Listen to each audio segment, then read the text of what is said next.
ஒரு காலத்தில் ஒரு பசுமையான காட்டில் டாமி என்ற சிறிய ஆமை வாழ்ந்து வந்தது. டாமி மற்ற ஆமைகளைப் போல் இல்லை.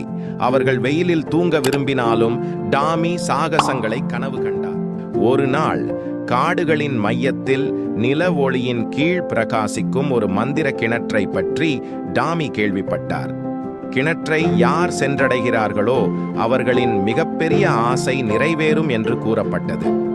டாமி இந்த மாயாஜால கிணற்றை கண்டுபிடித்து அழகான மலர் தோட்டத்தை விரும்புவதாக முடிவு செய்தார். காடுகளின் ஆபத்துகள் குறித்து அவரது நண்பர்கள் எச்சரித்த போதிலும் டாமி ஒரு நாள் அதிகாலையில் புறப்பட்டார். அவர் தனது வரைபடத்தையும் திசை காட்டியையும் பயன்படுத்தி மெதுவாக சீராக நடந்தார். வழியில் அவர் பல சவால்களை சந்தித்தார். அவர் ஒரு நீண்ட பாலத்தை கடந்து ஒரு பெரிய பாறை மீது ஏறி அடர்ந்த காட்டுப்பகுதி வழியாக செல்ல வேண்டும். டாமி முயற்சியை கைவிடவில்லை.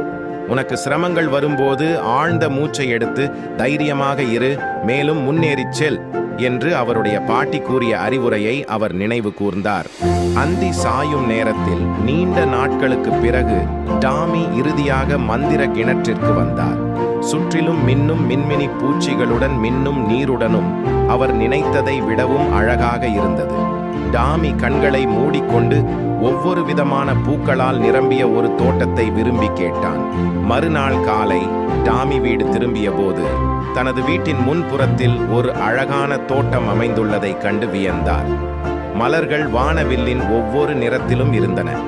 தோட்டம் பட்டாம்பூச்சிகள் மற்றும் பறவைகளுடன் உயிர்ப்புடன் இருந்தது. தைரியம், மனூர்தி மற்றும் தன்னை நம்புவது மாயாஜால விளைவுகளுக்கு வழிவகுக்கும் என்பதை டாமி கற்றுக்கொண்டார். அன்று முதல் அவர் தனது தோட்டத்தை ரசிப்பது மட்டுமல்லாமல் அனைவருடனும் தனது சாகச கதைகளையும் பகிர்ந்து கொண்டான். அவர்களின் கனவுகளை பின்பற்ற அவர்களை தூண்டினான். அதனால் டாமி ஆமை எப்போதும் அவனது நண்பர்களுடன் மகிழ்ச்சியுடன் வாழ்ந்தான். உங்களுக்கு பிடிச்சிருந்தா லைக் பண்ணுங்க, சப்ஸ்கிரைப் பண்ணுங்க, கூடவே அந்த பெல் ஐகானையும் கிளிக் பண்ணுங்க.